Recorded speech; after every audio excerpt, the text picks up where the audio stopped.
So this is a video that I've wanted to make for a while. I've had people asking me to make this video. Sometimes in my other videos, I'll talk about my spiritual beliefs and I'll reference God sometimes.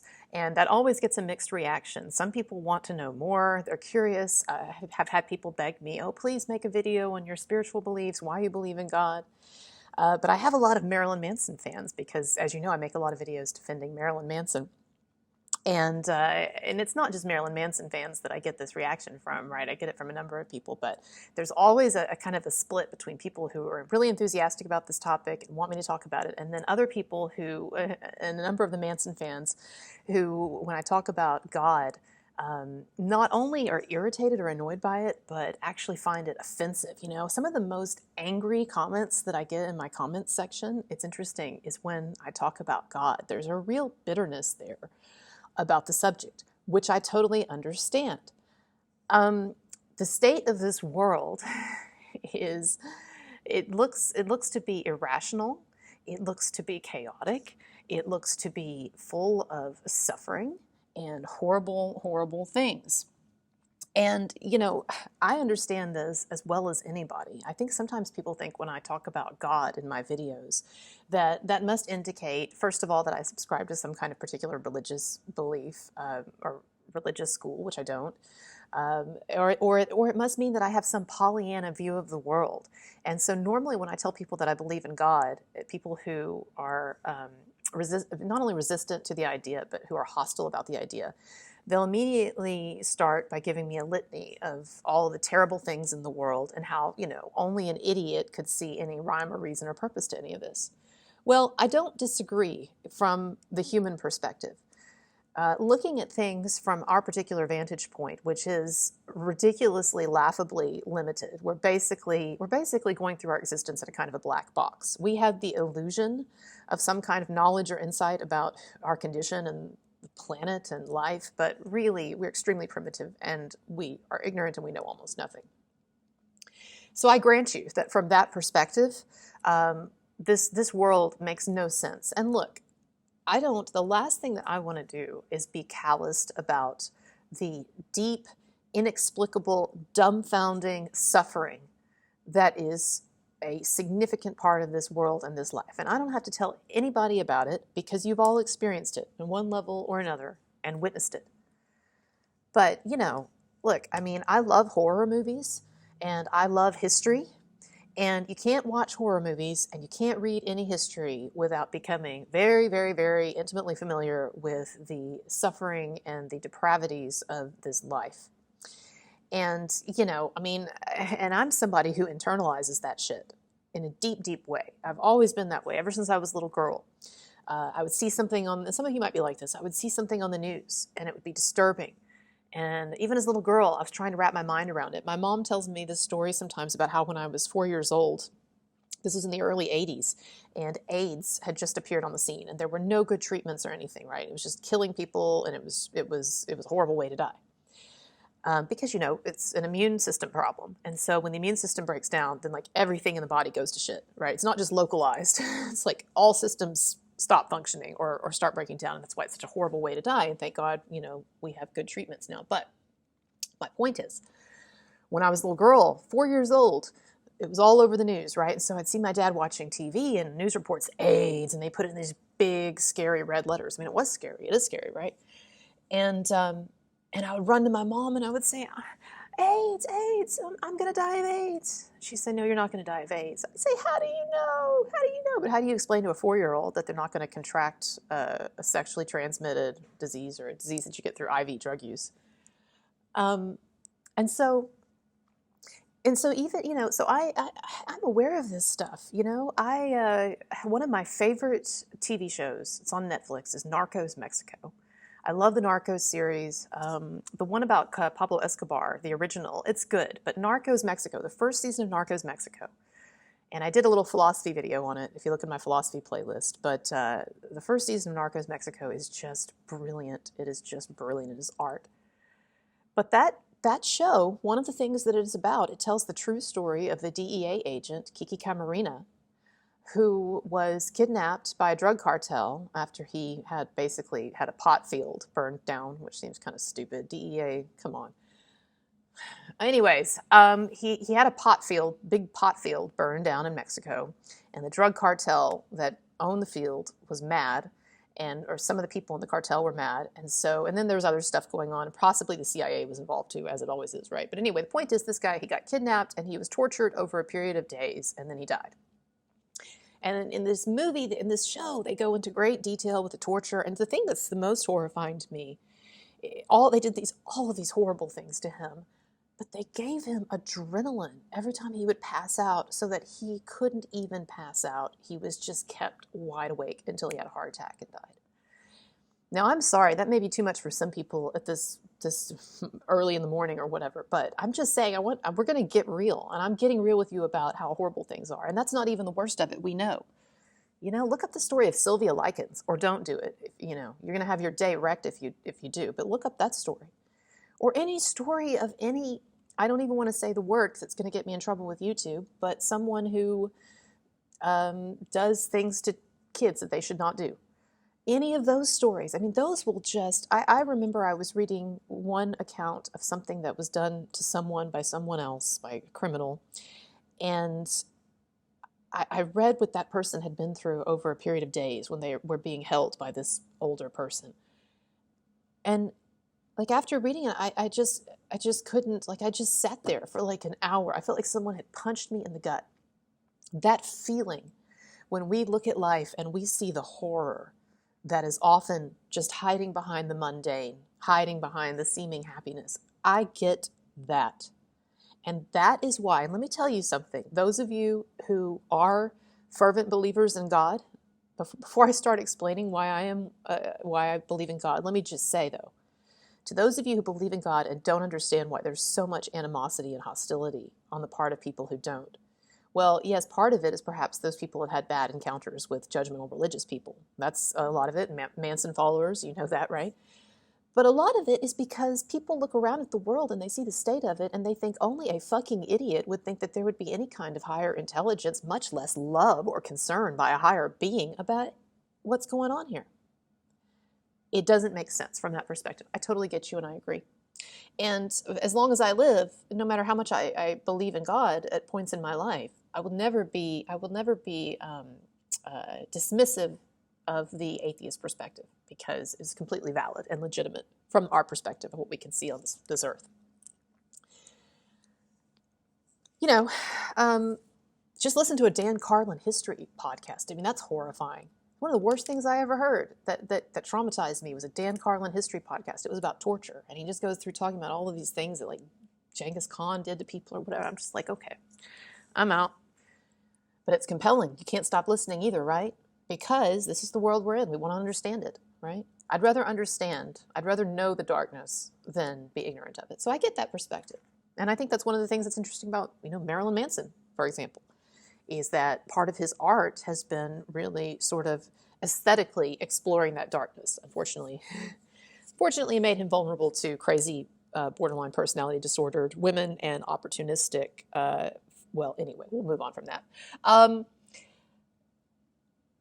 So yeah, life, it's horrible. Even the Bible acknowledges this. Read the book of Ecclesiastes. It's very depressing. It says everything, including your children, are pointless. That's what the Bible says. I was just thinking, speaking of the topic of children, I did a video where I talked about anti-natalism, which is the belief that life is so horrible that it's wrong to bring children into this world. And if you wonder about this perspective, if you want to hear more of this depressing stuff, then go to the Taylor Hawkins video, where I basically spend the entire video talking about how much life sucks. But I was thinking, I went to a Rammstein concert this last weekend, and a friend treated me. No, not Marilyn Manson. But anyway, I'd never heard of this song before, Praise Abort. That is it Till Lindemann, right? The lead singer of Rammstein, that he wrote or sings. I guess he wrote it, sings it too, right? But you just read the lyrics. It's hilarious. Praise abort. He talks about how much he hates his kids and stuff. I don't know if he's talking about himself or it's just kind of, for fun. But the title of the song is Praise Abort. So yeah, look, I get it. Yeah. Life is it's often a horror show. But it is possible that it's much more than that. And that's where it gets complicated. All right? Belief in God, when you boil it down, and I've mentioned this before, this is Pascal's view. Belief in God is ultimately a wager. It is a bet, because neither the atheist nor the believer nor the theist can empirically prove that God exists. It all comes down to ultimately a matter of argument, and some people using this as, well, look at this or look at this, but there's no way to prove it yet. And so what we are left with is that both sides are engaging basically in a kind of a wager. The atheist is betting that there is no God, and betting not in the sense of like if you bet wrong you're going to hell or whatever. That's not what I'm talking about. I'm talking about the way that we conduct ourselves, the way that we live our lives, and the perspective that we have on our life and on the world. It is a kind of a wager, because we never know what perspective is right. And so whatever your paradigm is, your filter on the world, that is a kind of a wager, that is a kind of a bet.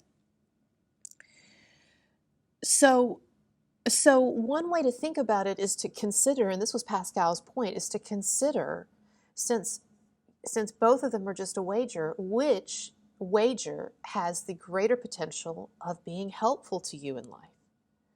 And I can't answer that question, but for you, because not what works for me doesn't work for you perhaps, but what I would say is that without my belief that there is a higher power or consciousness of some kind that did create this or put in motion, in a more deistic way, put in motion the conditions for the universe and for life to evolve, and who does have an interest in us and in our lives and in our development in some mysterious way. That is what I believe. I call myself a theist. That is the extent of my belief. And I do believe that people can achieve a kind of a transcendence, a spiritual transcendence, and a sort of communion with God. I'm not talking about something freaky like Shirley MacLaine, right? I'm just saying the feeling of transcendence that we get when we get in contact with our spiritual selves. And we've all felt that at some point. Some people shrug it off as just a feeling, and I understand that.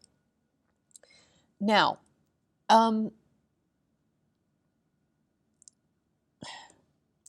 I said that our perspective is the key, and this is what I want, this is what I would like, all right? I'm not going to try to talk you out of the horrible state of the world, which I can see as clear or more clearly than anyone.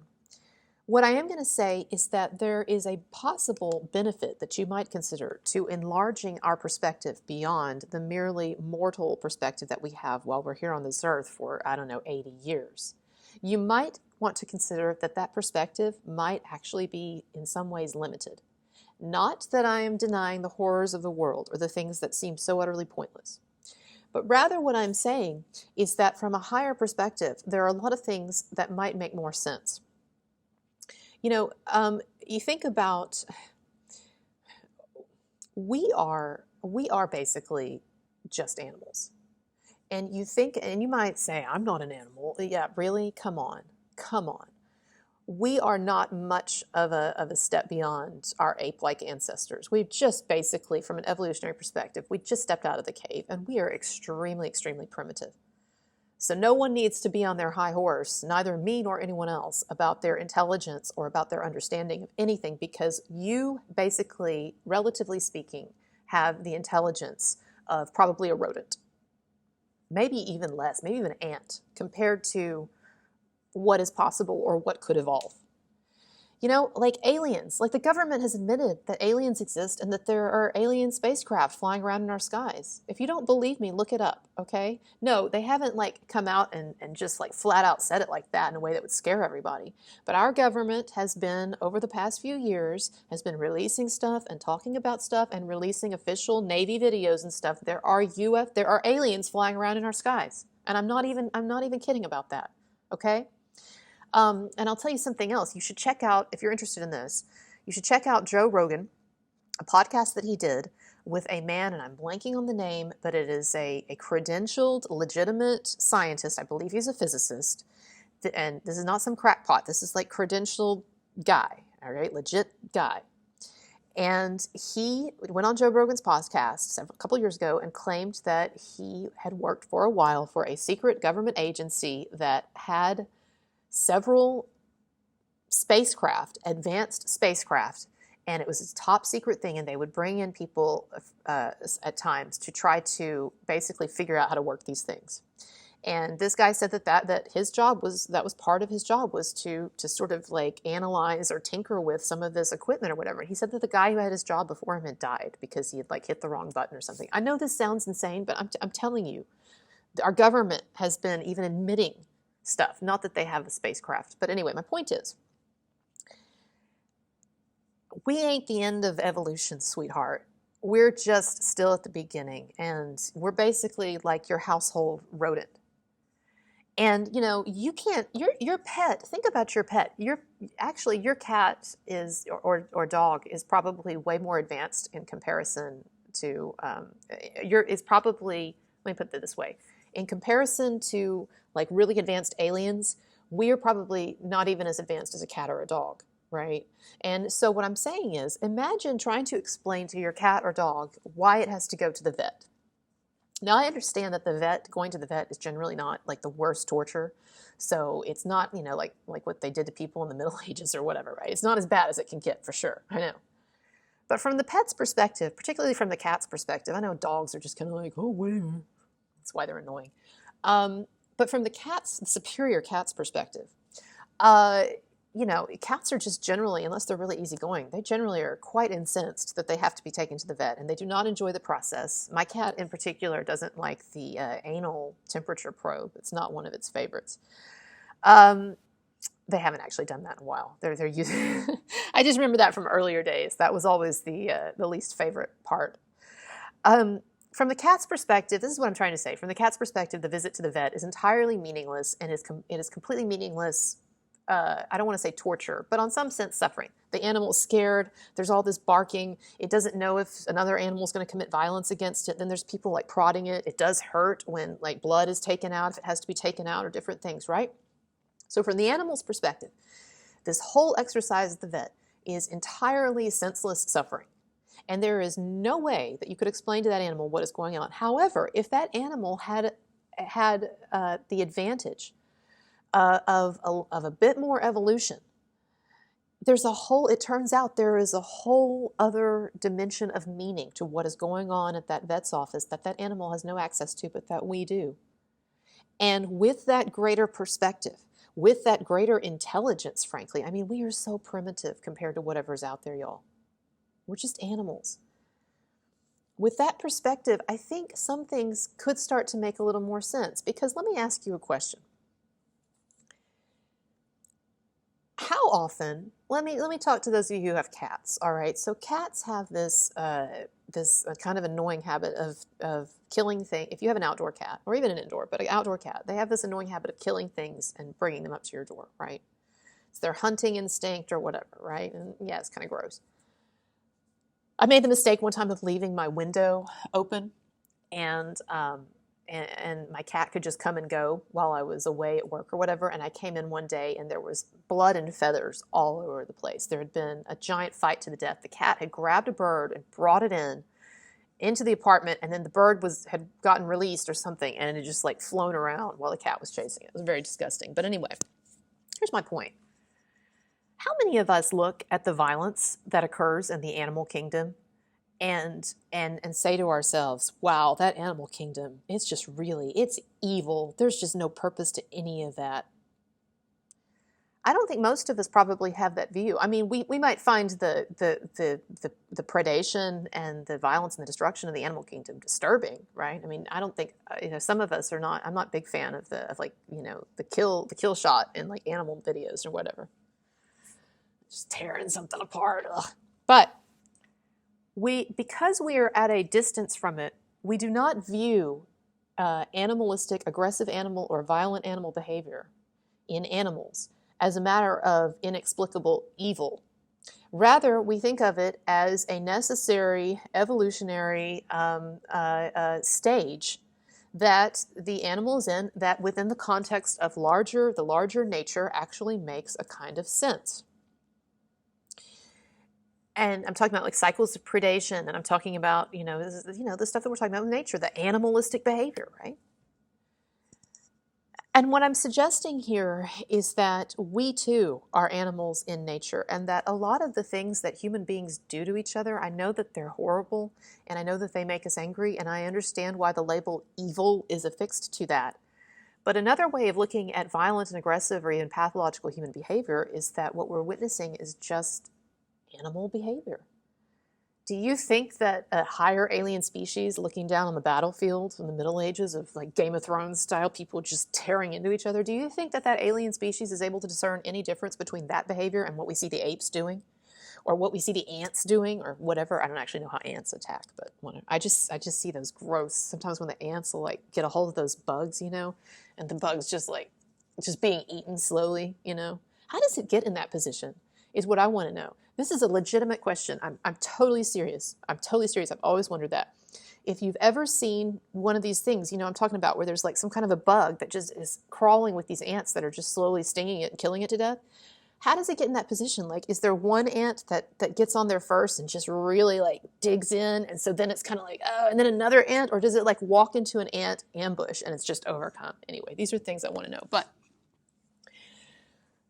I don't know where I was going with that. So from some perspective, our behavior makes a little more sense if you think of us as animals. And I'm not saying that we're just animals. I'm not saying that you're exactly like your rat, or you're exactly like your cat. You know, Nietzsche said that humans are the rope between animal and God. And I do think there is something with that, right?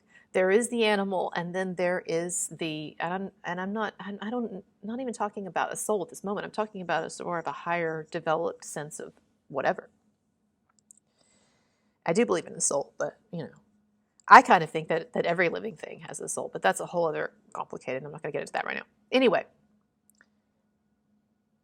so from a different perspective, some things start to make more sense, and especially if you understand that we are not the end point of evolution. What a narcissistic thing to think that this is as good as it's going to get.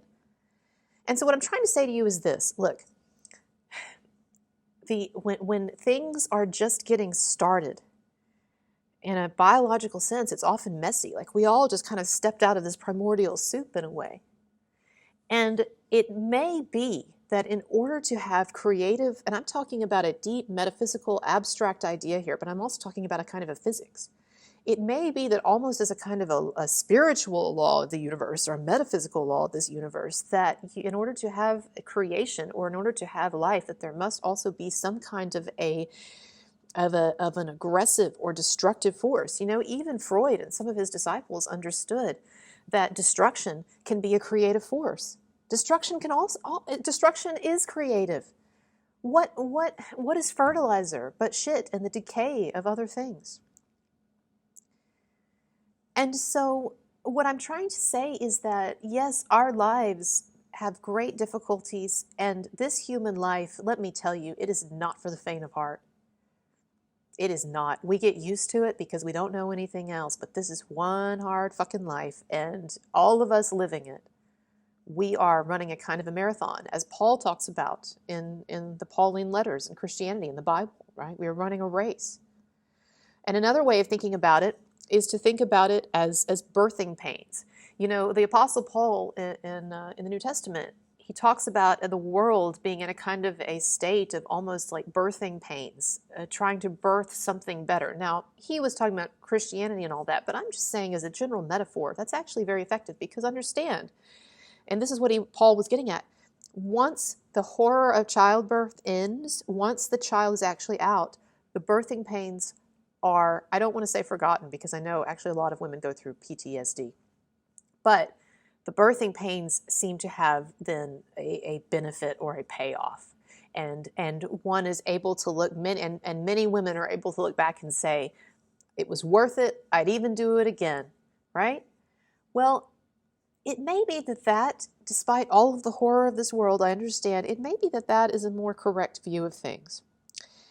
And you have to understand, too, you have to remember how short our lives are. Our lives are, they are a roller coaster ride, people. I don't mean like ups and downs, although that's true. I mean like, think of how it feels when you get on a roller coaster ride. You're standing in line, then you get on, and it's off. Whoosh!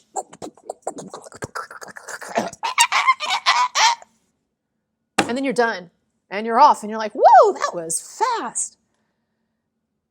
What if it's like that when we die? I don't know. I personally believe in reincarnation. I'm not going to discuss that here, but that's for another time.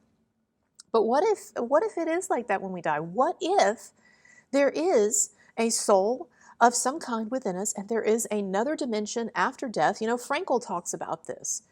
Our challenge is not our inability to deal with the pointlessness of life. Our challenge is our inability to access the higher meaning of life that still may exist even if we can't access it fully. And so that is the challenge, living with the fact that one has a limited amount of knowledge as to the larger picture, but still having a kind of a faith that the larger picture might exist. To me, that's what faith is. It's not certainty. If it were certainty, it wouldn't be faith, right?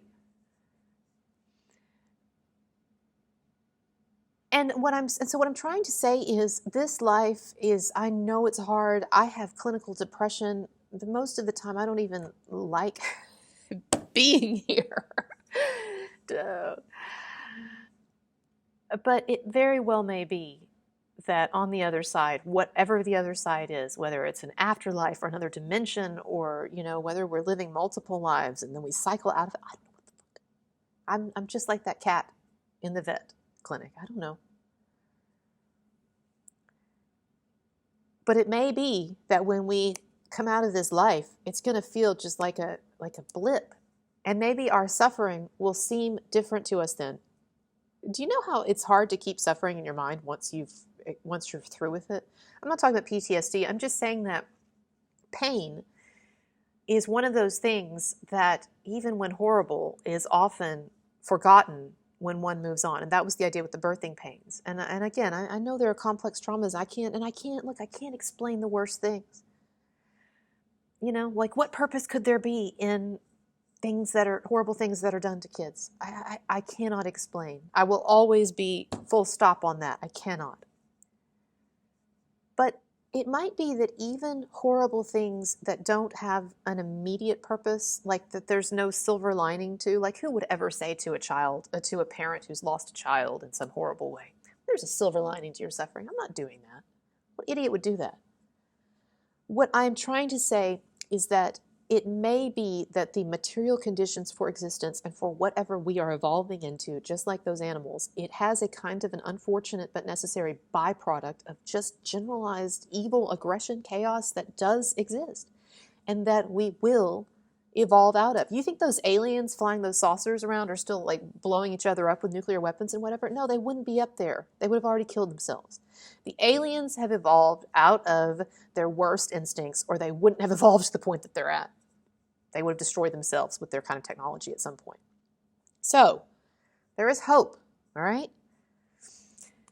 And I know that doesn't help when you're going through the day-to-day of suffering, but I do think that one of the things that religions are trying to get at when they emphasize this idea of a born-again experience, and I'm not just talking about fundamentalist Christianity here, which focuses on the born-again experience, but I'm talking about how every religion emphasizes a kind of transcendental or even mystical relationship to God and to the spiritual.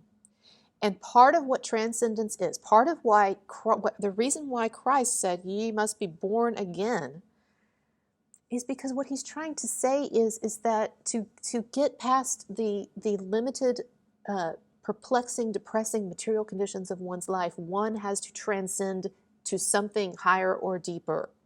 One has to connect with the spiritual, with God, or within, or whatever that means to you. And it's very much a shame that so much fundamentalist Christianity has boiled down the very mystical, very beautiful, very complex notion, transcendental notion of being born again into something very sort of pat. Say this prayer, tell God you're sorry for your sins and you're not going to do them again. I have to do my Texas accent, sorry, because I grew up in an East Texas church, and so that's what I hear in my head. You don't want to go to hell. It's not a good place. I don't think that's what it means. I don't think God really cares if you apologize for your sins.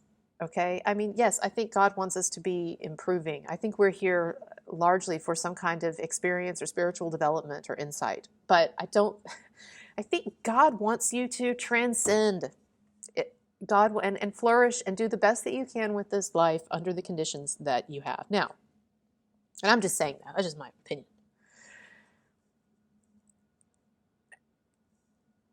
Now, The atheist might say to me, well, what do you have other than wishful thinking to back any of this up? Well, okay, so if you're wanting to know why sort of intellectually, beyond these arguments, there's three things I would say. First of all, number one, again, it's all a wager or a bet, and so personally, it's more helpful for me to bet on ultimate meaning than lack of meaning. I know other people say they don't need that. They say just live in the moment. I never understand that. I'm sorry, that makes no sense to me. Live in the moment. The moment is already gone. All right? I've never gotten that. I understand the idea, like, try to enjoy things, you know, try to, when you're going through something, like you're doing something fun or you're having a good moment or whatever, you want to really be aware. Yeah, that's kind of hard to do, though. There is something shifty about consciousness. Do you understand what I'm saying? You've all felt this, right? It's always just kind of pinging around. So you have these moments, these great moments in life, and you want to like bottle them up, but you can't. So to me, this whole living in the moment, and what if your moments suck, you know? I know people say you can be happy anywhere, but like, I mean, there are some people who genuinely have just horrible lives. And good for them. They see past that, they can transcend it, right? But I'm just saying the whole live in the moment thing, it never really made sense to me. To me, and this is just me personally, the thing that keeps me going is to think that there is a larger, wider matrix of meaning and significance to what we are doing here, and also that there is a higher consciousness that is interested in what I'm doing. It does give me a sense of meaning. It gives me a sense of something, some permanence or something that will last, right? Unlike children. So anyway, so that's one thing. It's to a degree, it's just a bet on what is more productive personally for me, you know. But I will say this. There's a lot of exciting research that's just starting to be done in the field of near-death science, near-death experiences. And, you know, you can look these up yourselves. What happens is there are all of these cases, very well documented, and a number of actual, like, legitimate university researchers and doctors and scientists are actually looking into this now. I am actually friends with, I haven't talked to him in a while. It's been a while, but one of the main researchers and professors at the University of Virginia's School of Perceptual Studies. And the School of Perceptual Studies at UVA, they study this kind of phenomenon. It's one of the few places in the world devoted to studying what other people like to shrug off as paranormal stuff. I'm not saying they're like ghost hunting or anything, right? That's a ripoff. But no, but like one of the things that they're doing is looking into like near-death experiences, because people are clinically, in these experiences, clinically brain dead, and have these mystical experiences of dying, going outside their body, interacting with what they recognize to be God, meeting with dead relatives, having what they call a life review, where this God-like presence that's unlike anything they've ever experienced actually reviews every second of their life with them, but they do it in like an instant, almost like somebody reviewing a movie with you. Look, there's a reason why we have a strong instinct to create and watch movies. It is because what we are living out right here is just God's movie. And if you ask me what I think ultimately the purpose of life is, and I'm not the only person to come up with this, believe me, a lot of what I'm giving you is like a rehash of other people's thinking. But I honestly think the purpose of life is for God to experience itself more fully through the division of itself into discrete, separate human beings that then can have their own little movies that channel back to God. That's what I think. And if it sounds crazy to you, I don't care. But that's what I think. It makes as much sense as the other religions, right? We have this virgin. She got knocked up by God, but don't worry, God didn't actually fuck her. All right, so where are we? I'm looking at my notes here. I don't want to miss anything, right? Oh, near-death experiences. Now, I know that the naysayers like to say, well, it's just a DMT going off in their mind. Like, because there have been some people say that it's a similar, some scientists say that what might be going on in the brain might be similar to someone under the influence of DMT. And some scientists say that they've located a particular spot in the brain that when someone is dying, this one spot in the brain actually starts like going crazy and like, not going crazy, but like starts really like working like overtime. It sort of lights up while everything else is dying. And what they're trying to say there, suggesting, is that these near-death experiences are actually not metaphysical or spiritual or are really happening. There's not like a real interaction with God, but that the person is basically just having an end-of-life hallucination. Sure, it could be. People who report near-death experiences, though, who've done all kinds of drugs, including DMT, they sure say that it's much clearer, crystal clear than, not only clearer than a drug experience, but crystal clearer than any experience they've ever had in their life.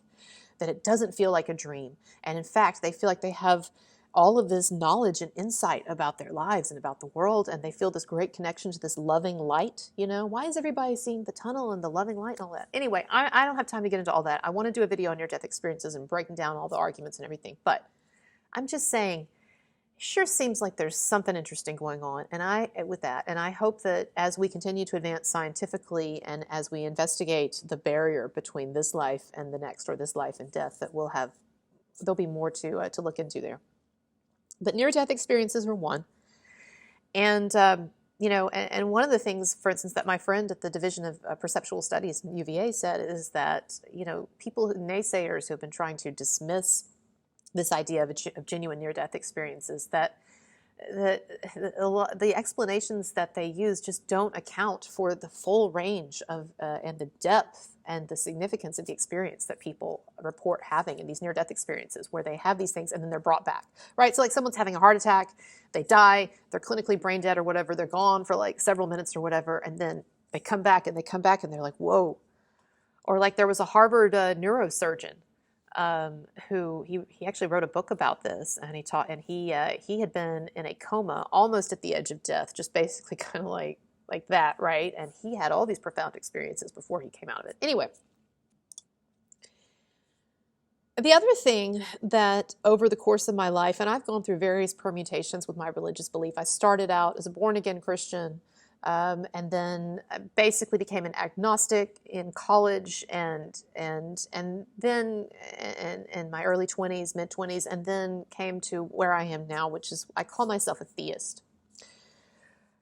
But another thing that has really helped me to evolve out of a place of agnosticism into where I'm at right now is all of the repeated instances in my life when things that I know a lot of people would dismiss as coincidental, but when things that seem too synchronistic and that seem to be happening too often to be mere coincidence happen. And I'm talking about those times in life when we open ourselves up to the universe and we ask for an answer on something, or we ask for a sign and then we're given one. Or those times when things could have gone a lot of different ways, but they went one way that ended up ensuring this and this and this. Or those times when you actually hear a voice, not audibly, but psychologically, you feel a kind of a voice telling you to do something, and you do it, and then that ends up leading to something significant. And I understand that those types of experiences are extremely subjective, and I understand the perspective that someone would say, well, that's just all coincidence and you just want to see a reason to it. I get that. I understand that. I understand the Baader-Meinhof complex. But I have to say that there was a significant period in my life where I didn't want to be seeing these things, where I actually was very resistant to the idea of God, and was highly skeptical, and was viewing everything through a prism of skepticism. And yet, after a while, these things kept happening, and I couldn't ignore it. And they seem to have these synchronicities. They seem to have such meaning. There's a book that's called When God Winks at You. And it's not a particularly good book. It's just but it's interesting. It's a repetition of different stories.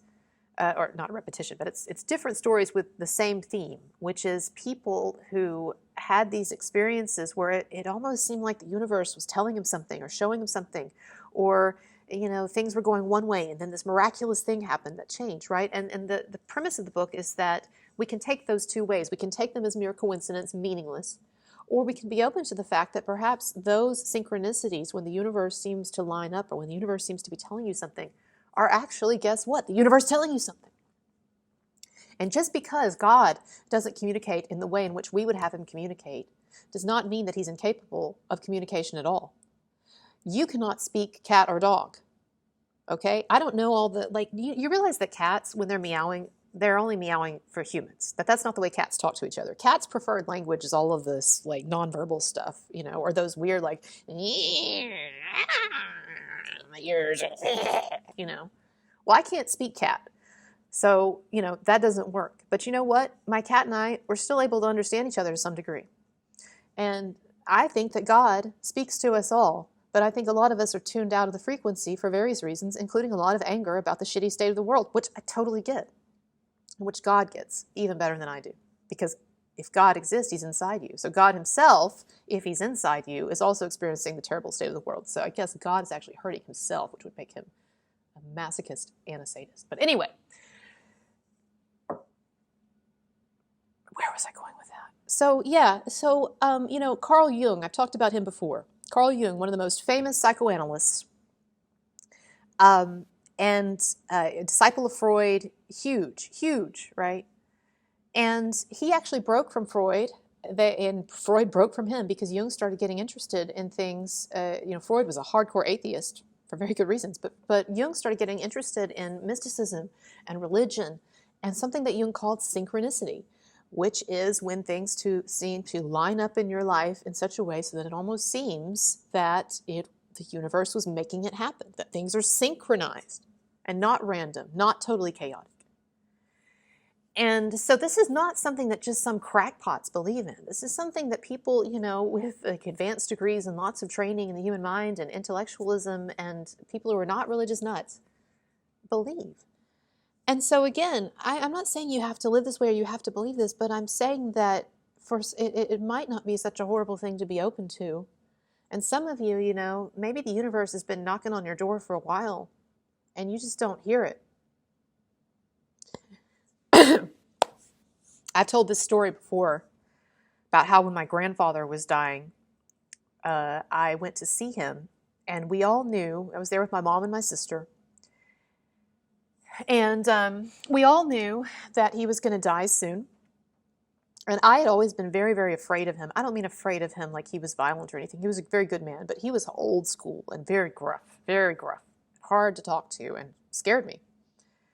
And I never had a real conversation with him, and it was driving me crazy for some reason, knowing, you know, we fixate on some things when tragedy is occurring.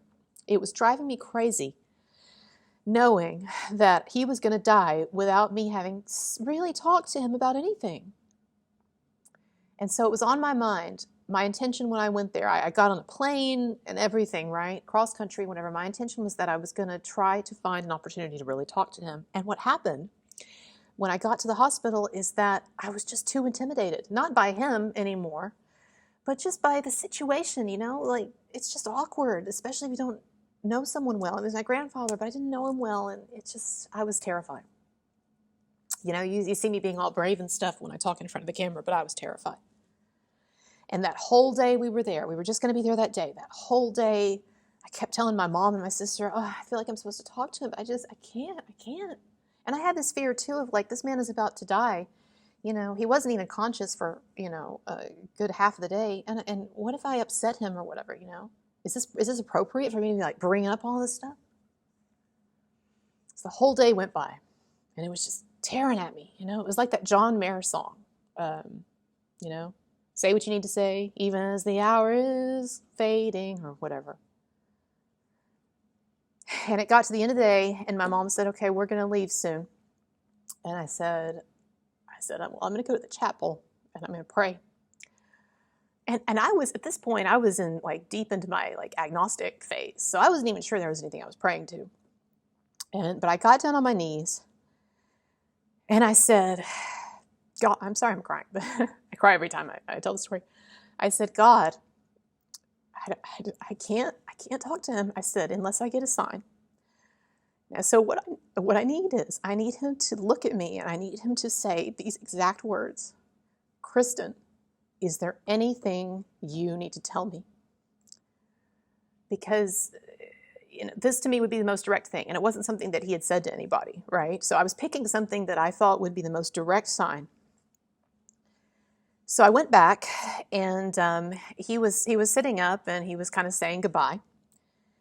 And I sat down next to him, and almost immediately, it wasn't like I was being sort of like fearful, and he could tell that I was like wanting to say something, but I couldn't or whatever. Like, he had been unconscious, you know, for a lot of the day, and this was really insane, but he was sitting up, and it wasn't like he was waiting for anything. It was as soon as I came in and I sat down next to him, he looked at me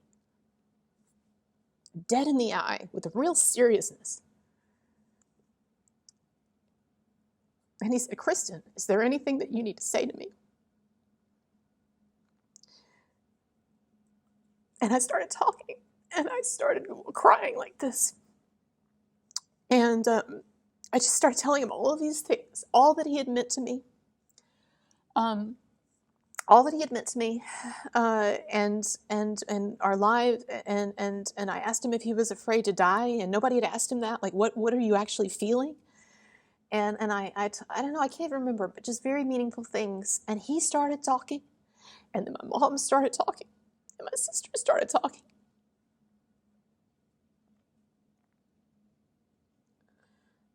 And it turned out to be the most beautiful conversation that I'd ever had and that any of us had ever had with him. The most meaningful conversation is the one that we had 30 minutes before we never saw him again. And all of that came from that, from me trusting that synchronicity, that I had asked for something and I'd been given it. Now, here's the thing, and this is where I'm going to try to be fair to my atheist friends. I told my my boyfriend at the time about that. And he said, and he didn't say this in an asshole way. I know it sounds like it, but it wasn't. He said, well, Kristen, he said, I don't think that was God. It's like, you're about to leave. He's dying. He knows he's never going to see you again. He probably picked up on some weirdness. And so, of course, he's going to ask you, hey, do you have something you need to tell me? Now, here's the thing.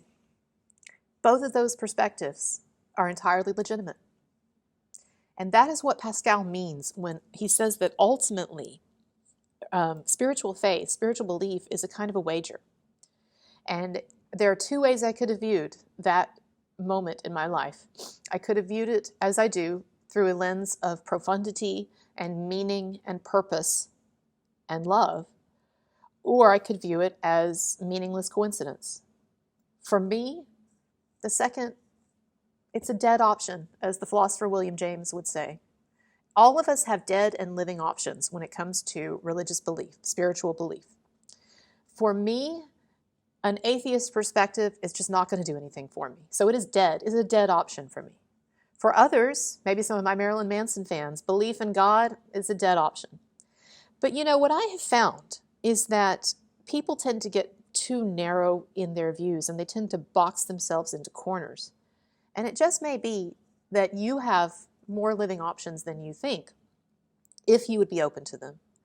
And that is what I would say to someone who, as someone who does have some spiritual faith and feels like it has helped me in life.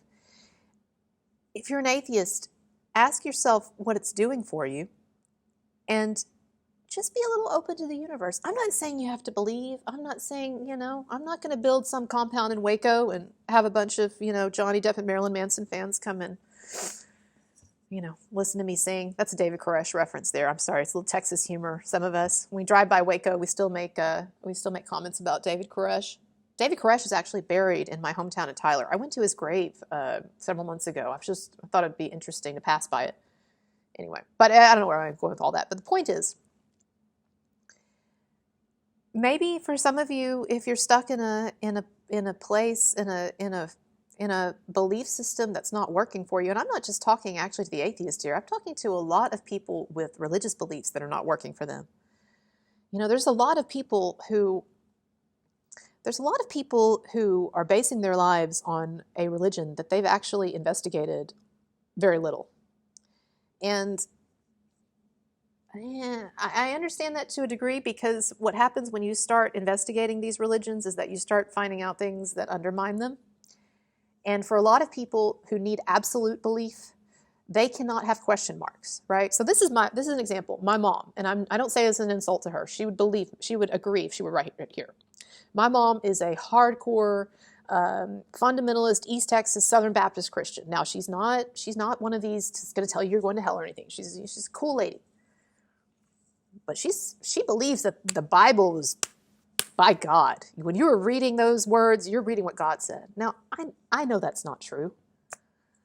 Although it is very possible that, like other religions and other religious beliefs, that God inspired in some way, just like he inspires art and all kinds of other stuff, right? But I don't think that, I don't think that if God exists that he considers the Bible his manual, like the Christians would believe. First of all, there's lots of errors and contradictions and stuff in it. But anyway, I don't want to end this by making people mad. But my point is, it may be too that if you're someone who has very strict religious beliefs that are making you like fearful, or that are making you that have given you a very negative or angry view of God, or that have made you a judgmental human being, it may be that you need to think about your beliefs too, and whether you need to be open to the universe moving the goalpost on you a little bit. Because there are a lot of self-satisfied and smug people who think that what they believe is just absolutely 100% true. And I'm sorry, we just don't have the information for that. So if you are positive that what you believe is true, you really think that you've got it all figured out based on what a religious text has told you, well, that,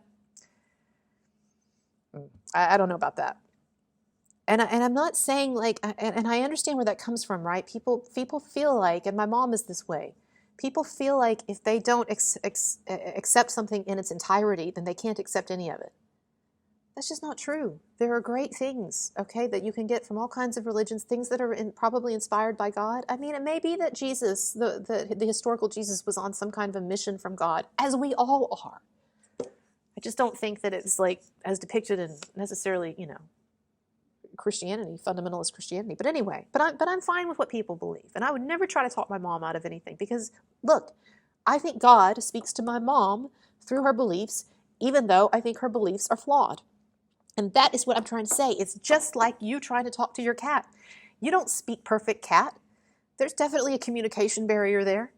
And your cat doesn't understand you perfectly. You don't understand your cat. But you know what? You can still transcend that barrier. We still have moments of communion with our animals, and we can do it with God too, if you're open to it. And that is what I believe. That is what I believe. So, I don't know. I guess that's about it. So I hope that's an interesting start to your day. I'm not sure. That is an interesting. It's an interesting lecture. I think I threw a lot in there. So I hope that does something for you and gives you a good start to your day. And while we're on the topic of the soul, a lot of people I know, scientifically oriented people, though not most or all, I know a lot of scientists who actually do believe in God. But a number of scientifically oriented people find the idea of a soul just to be sort of ridiculous and baffling, because they say, look, we know what causes human behavior. Human behavior is biology. You don't need a soul to explain identity or who you are. You have a brain. Yes, I understand that. I've made videos before where I've talked about how we are part nature, part nurture, and that our behavior is pretty much, largely determined by these things, perhaps almost exclusively. But I do believe that there is still a third element beyond environment and beyond biology, and I do believe that is a spiritual element. I do believe in a soul. And to people who think that that is a strange idea, and that there could never be anything beyond our mere biological machinery that's responsible for who we are. Look at this. Let me ask you something.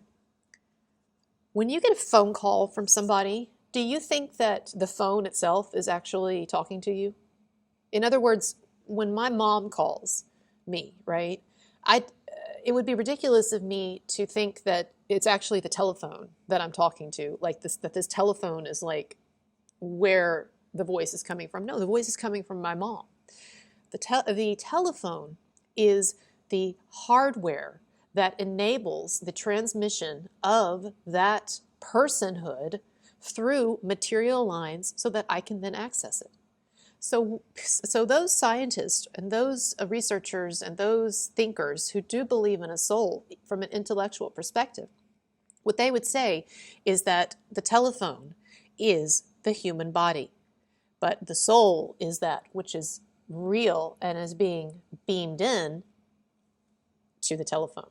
right? So yes, of course, when your mom is talking to you on the phone, part of what's going on there is you're hearing the actual machinery. You're hearing the sound waves. You're using the machinery and all of that. It's not that the machinery is not important. It's not that the machinery, the material doesn't exist, or it doesn't have a great deal of impact on the way in which the voice is received or understood, right? I'm just saying, though, that there is ultimately something beyond the machinery that is being channeled from elsewhere, right?